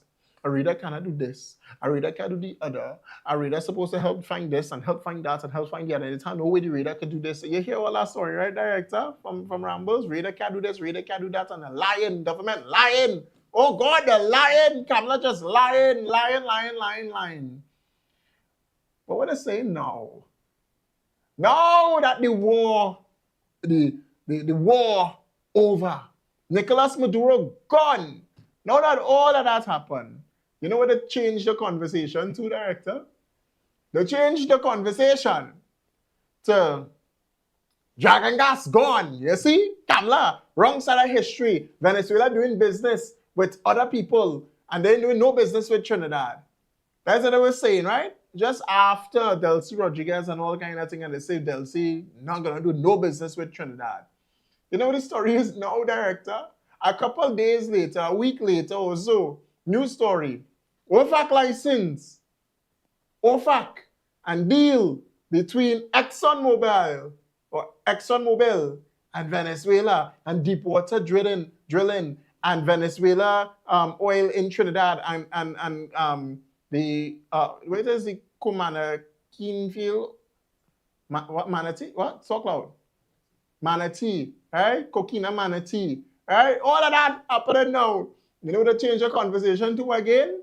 They change the conversation to now. It's PNM get ready OFAC, and it's Kamala back then she went and she was a traitor. They all over the place.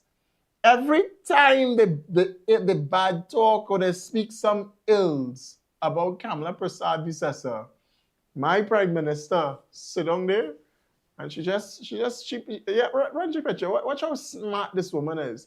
She sit down there and she just watching all here. She's like, oh, they go there talk. Should not talk. Let them talk. And every time, come back. Every time we message the Prime Minister, the PM, or we speak to anybody and say, oh God, what to say now, PM? What to say now? What to do now? Or they just relax. Or they wait. Or they enjoy it. Read the comments. Or they enjoy. Or they relax. Don't worry. A week later, boom, OFAC for Trinidad. Boom, Dragon Gas. Boom, Energy Minister gone Guyana. Boom, Petrotrin restart. They talk with them traffic fines. They talk with them traffic fines, you know. PNM run through it. Watch now. PNM run through it. Trinidad and Tobago. PNM hit we for 6. Oh God, we didn't know what we were going to say. Remember that, right? We didn't know what we were going to say. We say, oh God, Kamala, you can't just hit with that just so. She said, okay, no problem. Bill come. You know the bill, right? The Motor Vehicle and Road Traffic Amendment Bill 2026. And the bill say, we go get all your time to fix all the defects. Get them time. You know the PNM say to this bill? The PNM say, no, we don't support it. To give you time to fix the defects. PNM, they voted no, they voted against this bill to give you time to fix the defects. But they out on social media. Government need to give time. And government need to do this. And she need to consult. And she need to consult. And she need to consult. And she can't drop this just like that. Well, they thought they would have win that Tobago election off that. That 15 mil had them messed up. They don't know what to do. They don't know what to do. So they will do anything, Trinidad and Tobago, for attention. So the PNM will do.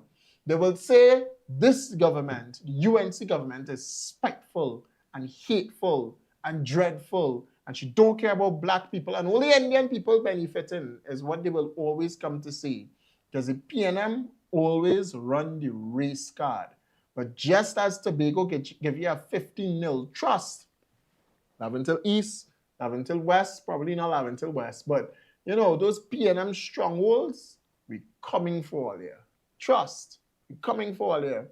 So their stories always change, you know.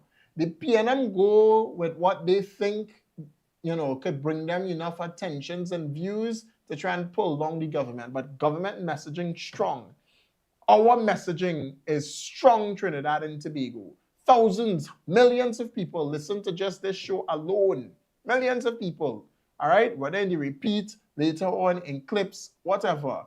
And we get the message out. So, right now, the news story, take a look at next week. Director, take a look. The news story is going to be pay. And the corporation and workers ain't get pay. And this and that and the other. You think I'm joking? This is the PNM CNC3 today. Take a listen. The Rural Development Minister is pushing back against claims that corporations controlled by the PNM are being paid late. However, the heads of at least 3 PNM-controlled corporations maintain that their subventions have repeatedly been delayed, disrupting operations and payroll. Joshua Simangal reports.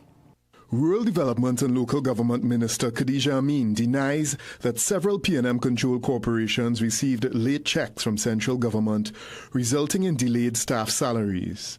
The minister says it only occurred in the Sawa Laventil Corporation. Communicating via WhatsApp, Minister Amin said it only came to her attention when a worker sent her a memo from the chairman informing staff of the late payment. The minister says she immediately intervened and the permanent secretary rectified the situation the very same day. However, she tells CNC3 News she is, quote, taking note of their mischief, and I condemn the PNM using workers in their political mischief. Delays in releases can happen at any time. It is the duty of the CEO and chairman to bring it to the attention of the permanent secretary and minister in advance, end quote. She then encourages workers to contact her ministry directly with news of what she calls political victimization. But Sawa Laventil chairman Richard Walcott says staff salaries should have been paid last Friday, but the corporation received the check late. To be clear, it will take about 4 days in the bank before salaries can be paid. So I guess some people will not get paid until sometime next week. January, members of council got paid 10 days after payday. Wow. But we made no issue of it. But when it's affected the staff of the corporation, we had to do something about it. Yeah. So it happened last month and it happened this month. Walcott says government has to communicate better, saying the corporation was unfairly faced with protests. Diego Martin Mayor Akelia Glasgow is also accusing the government of being unpredictable with releases. At this point, I feel as if this new government, they release money when they feel or when they want. But if I'm being very honest with you, when it comes to our budget, what is allocated is not necessarily what is released. Chairman of the Tunapuna Piarco Regional Corporation, Josiah Austin, said his corporation has also been experiencing release issues for some time, but he suggests the source of the delays was the finance ministry. New workers that were hired the other day for the upkeep program, they waited like a month and a half to be paid, and a lot of them got short pay yesterday. UNC's Sangre Grande Regional Corporation Chairman Ken Wing-Phillip and Superior Mayor Dudnath Meru told CNC3 News that they had no such issues with payment releases. That's the issue now. The PNM corporations alone being targeted, and they'll go with that until local election. Trust and believe. They're going with that until local election. They're going to tell you that UNC starving them, and UNC this, and UNC that, and UNC the other. But I think what we need to do is take a look at the highway and show you the difference when the highway now just coming over by Grand Bazaar there. The highway is cleaned up, all right? All the yellow signs that go up now that talk about doing text and drive, or texting can wait, driving can't, or all those signs will will show you those signs and show you that, a lot of things are happening. They go based off sensationalism is what the PNM does, and propaganda, because that apparently sells. And some of the things I don't think that government needs to be responding to, especially that TTT matter. I really don't think that government needs to respond to that TTT matter. Hell, breakdown happens. How much times we come here direct and breakdown happens? It's usually for the director though, but breakdown happens. It happens. A microphone get cut. My microphone could go dead right now. All right?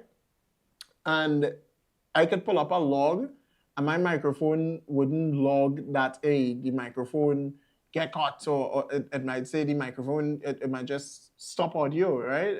It's not even gonna say disconnected, and I have a VMix log, but they have a Dante log anyway. But TTT have problems ever since PNM days. TTT have problems. TTT are real problems. I don't like TTT that much. I don't like that they had to do panorama all the time, because panorama does the lose audio on panorama. Imagine that. TTT lost audio on panorama. Panorama. I guess that was government fault, right? We don't like Exodus. Mute Exodus. That's why they win last year and they win this year. Listen, and state band didn't win. Imagine that. BP Renegades, right? BP Renegades funded by us, and them didn't win, and we didn't pick up our phosphate. We didn't mute. We didn't. Oh God, man, PNM boy. Oh God, boy, everything so by. And this is they asked Nicholas Morris about it, because he's the line minister for TTT on Thursday for the press conference, and well, that was a back and forth. Take a listen. Mr. Hans Devines again raised the issue about the audio with Mr. Helen Francis, and he's calling for the Dante log, the undoctored Dante log, to be made available to show that it was really done. Are you willing to make that available? Let me address this issue firstly by saying, one, when the issue occurred, we contacted the CEO of TTT. The CEO and the technical team of TTT provided a report on the issue. And for those calling for an independent investigation into this issue, I want to say that the staff at TTT are independent. They weren't hired by the UNC. They were there. We met them there. And we will not allow people to tarnish the staff at TTT firstly. So there's no need for an independent investigation, because the team at TTT, who we met there, did their investigation. They provided a report. Secondly, this is not the first time that TTT has had issues like this. I've raised before. In 2024, while then leader of the opposition was speaking at the Diwali Nagar, TTT had a breakdown. I want to also say that we respect the contribution of all Calypsonians. Helen Francis did nothing special by singing against the government, if people say. The UNC historically has received bashing from Calypsonians for over 20 to 25 years. There's no need to mute a mic so people cannot hear what he has to say. This party, and even this prime minister and leader, has stood up to take ridicule, to take bashing from many people in this society, and we've stood strong. We've won an election. So there was no need to mute the mic of Helen Francis. So I want to put it to rest the government, and no member of the government saw the need to mute the mic. We put out our report from TTT. It was a Dante router issue. And I said that there's no nefarious doing in it. And the government of the Republic of Trinidad and Tobago is not afraid of criticism. The UNC is not afraid of criticism. Kamla Prasad Bisesa is not afraid of criticism. Again, I've said to you historically, from 2000 since I was a child, Calypsonian after Calypsonian has bashed the UNC. They've bashed UNC prime ministers. They've bashed this prime minister from 2010 to 15 and now. And we've taken it, we've stood strong, we've protected and preserved culture, so there was no need to mute Helen Francis' mic. Helen Francis was not doing anything special in terms of singing against the government. He was promoting his art form. We respect his work. We respect every Calypsonian. We respect the Marsh Gras. What occurred on that night was a technical issue. A technical issue that we have seen TTT experience even before this government. And I want to tell Hans Devines, it is clear that the opposition have nothing to do with their time. True. If you can go in a press conference and ask for a report on the Dante system router, It tells me you as a politician, an MP with a constituency to service, you have nothing to ask for. But I want to go again. We will not allow the opposition to politicize Carnival. My colleague Michelle Benjamin and these two gentlemen did an extremely good job in delivering one of the best carnivals ever. We have seen for the past 48 hours the leader of the opposition calling for some analysis and apology. We have now seen a press conference addressing this. When you have nothing to speak about, you look to make noise. We will not stand for that. Today, on behalf of TTT, on behalf of the government, we apologize to the viewers, we apologize to the fans, and we apologize to Mr. Francis. But I've said clearly before, the UNC is not afraid of criticism. The Prime Minister is not afraid of criticism. Not a single member of our 28 MPs, our 26 MPs, and our Tobago friends are afraid of criticism. So we will never dare to mute a microphone. Let us now kill that issue. We have a country to run. The March Gras is over, and I want to put it on the record. It was only the viewing public from the television affected. But in the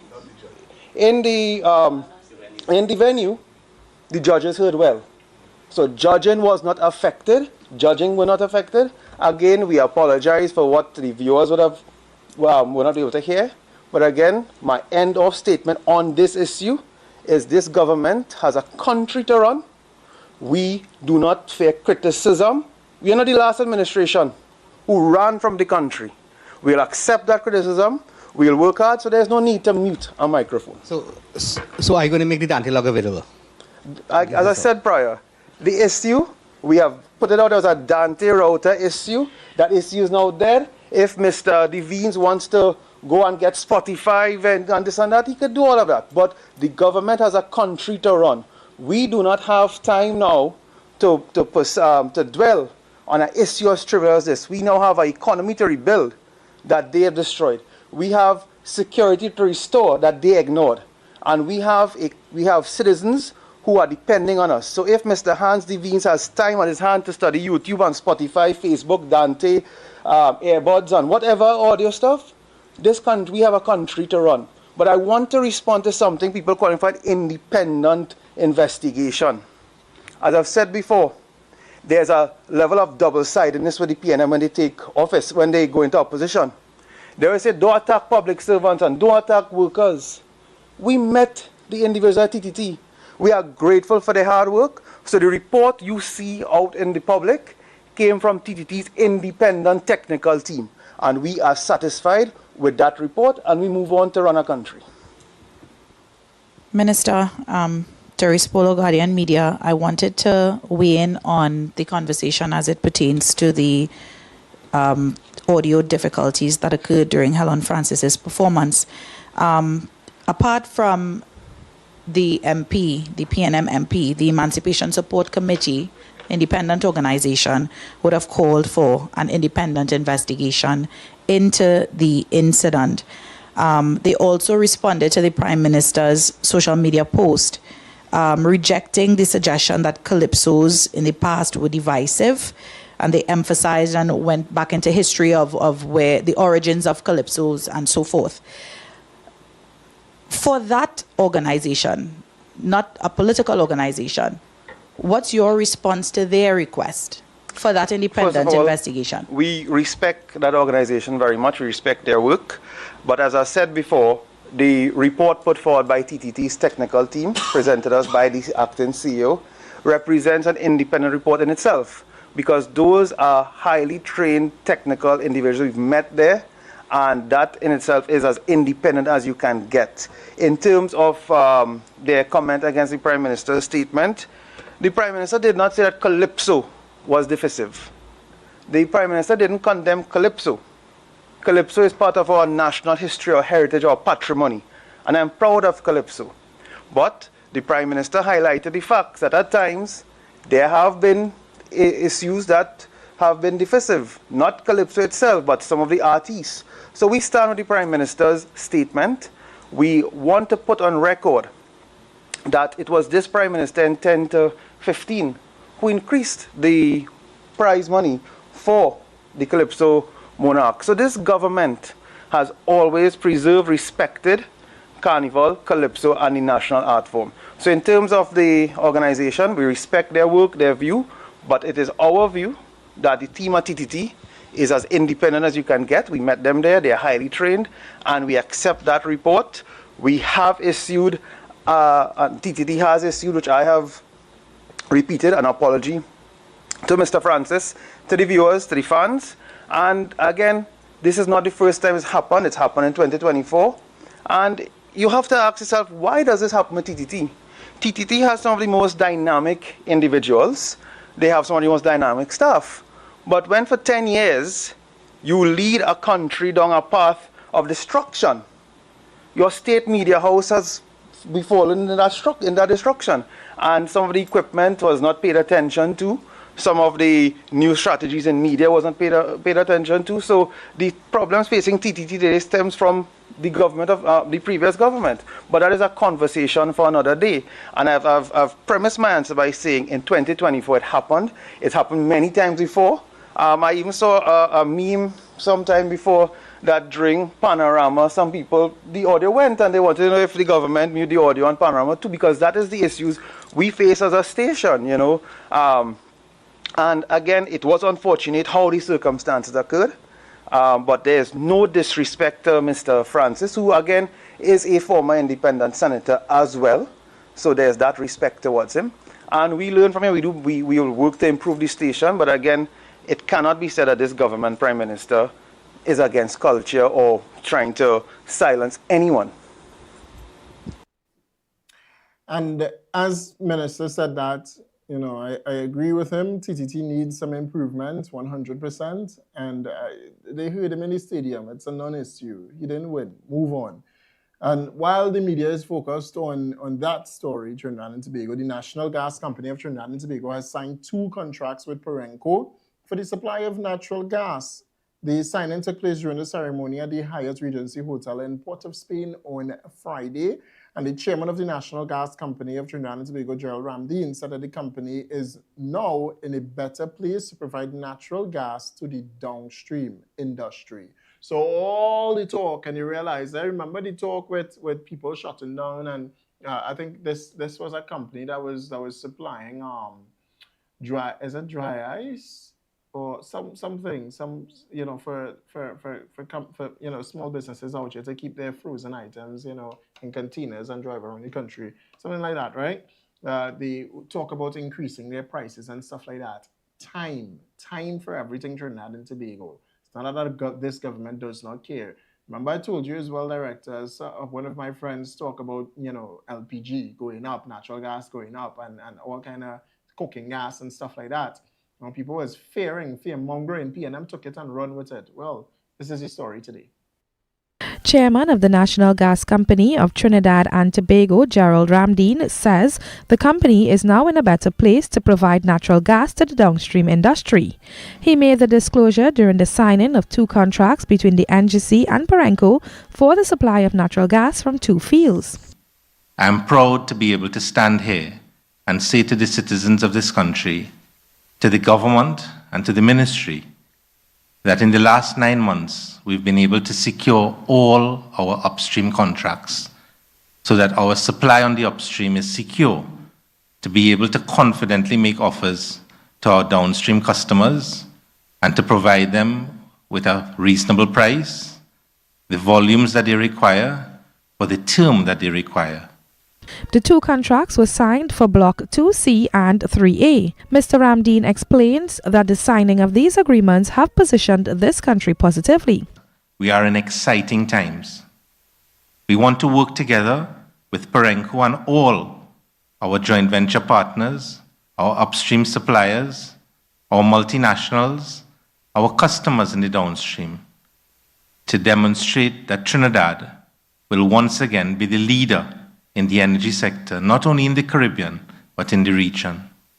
General Manager of Perenco TNT Limited, Stefan Bach, says the company is pleased to enter into the agreement with the NGC and the Ministry of Energy and Energy Industries. These agreements reflect the renewed trust and commitment between Perenco, its partners, the National Gas Company, and the Ministry, and reinforce our long-term ambition and future in Trinidad and Tobago. We extend our sincere thanks to the National Gas Company and the Ministry of Energy for their collaboration and partnership. I would also like to recognize the work of the teams that have been involved in negotiation, which has been diligent and very efficient. And Acting Permanent Secretary in the Ministry of Energy and Energy Industries, Karisna Tulsi, says the sign-in demonstrates government support for upstream companies and the NGC to stimulate and boost natural gas production in TNT.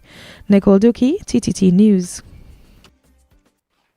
So now everybody wants to do business with Trinidad and Tobago, literally. The French ambassador as well is asking or hoping to do more business with Trinidad and Tobago as well to strengthen ties between the French government as well as the Trinidad and Tobago government. So that's some good news for Trinidad and Tobago. All right. In some international news, though, President Donald J. Trump now slaps a sweeping 10% tariff across everyone. Not this one just yet, right? A 10% tariff across all nations. And this is after the Supreme Court ruled against his sweeping tariffs in the United States, basically calling it unconstitutional. Two out of the three judges that were appointed by U.S. President Donald Trump actually ruled in the favor of the other judges, ruling that the tariffs that Donald J. Trump tried to implement is unconstitutional. So now a 10% sweeping tariff now across all nations by the United States. I think one company was exonerated basically, or excluded from that 10% tariff in the United States now. So some interesting news, at least moving forward for 2026 into 2027 to see how it will trickle down to other economies, especially smaller ones like Trinidad and Tobago. But in other news as well in the United States, aliens, aliens. Apparently, the former president of the United States, Barack Obama, went and revealed some classified information on aliens, which prompted the U.S. President Donald J. Trump to say the following on Truth Social. All right, come on, you have it up. All right, he said the following on Truth Social. They could blow it up in the second image. Yeah, no, click it first, and then go ahead and click merge. All right. Said the following, based on tremendous interest shown, I will be directing the Secretary of War and other relevant departments and agencies to begin the process of identifying and releasing government files related to aliens and I could never say that word. I could never say it. Extraterrestrial. Anyway, terrestrial. I can never say it. There's a tie tongue for me. All right. Not like I don't understand. I just can never say it. Life, unidentified aerial phenomena, the UAP, and unidentified flying objects, UFOs, and any other or any and all other information connected to these highly complex but extremely interesting and important matters. God bless America. Interesting. All right. This is from the U.S. President Donald J. Trump. What's going to happen is all the people that say the earth flat going to be like, oh Lord, so the earth not flat? Or they might actually come out and be like, yeah, earth flat. Or the aliens living in the ocean. And Area 54. That's what's going to come up now, Area 54. But interesting, right? Very, very interesting. Anyway. Outside of that, coming back home now, the U.S. commits $6 million in health partnership to Trinidad and Tobago. So this is interesting news. This is $6 million again to Trinidad and Tobago, which is about 40-something billion TT dollars for health partnership. So we will see what comes out of that moving forward. All right. So interesting news again. All those are international news there, Trinidad and Tobago. Coming home and coming local, to stay loyal to local. We'd like to say happy birthday to SNS Prasad Supermarkets Managing Director, Sunita Prasad. Happy birthday to you. Hope that you have you had an enjoyable birthday, Sunita. So shout out and all best wishes to you, Sunita Prasad, on your well, it's wrong to say the age, huh?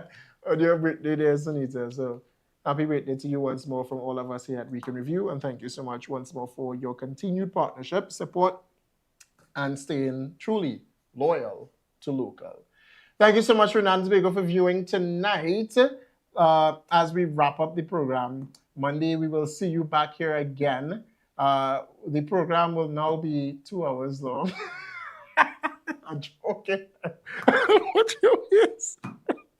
No, it's not 2 hours long. We just had a lot of stories tonight. The man nearly say, nearly quit there, and nearly quit, and nearly walk out. All right, well, thank you so much. We'll see you back here on Tuesday, Trinidad and Tobago. Remember to keep shooting for the stars in everything that you do. If you can see it, then you can 100% be it. The moment that you feel like giving up is the moment that a new star is truly born in this world. All right, stay safe. Have a great night.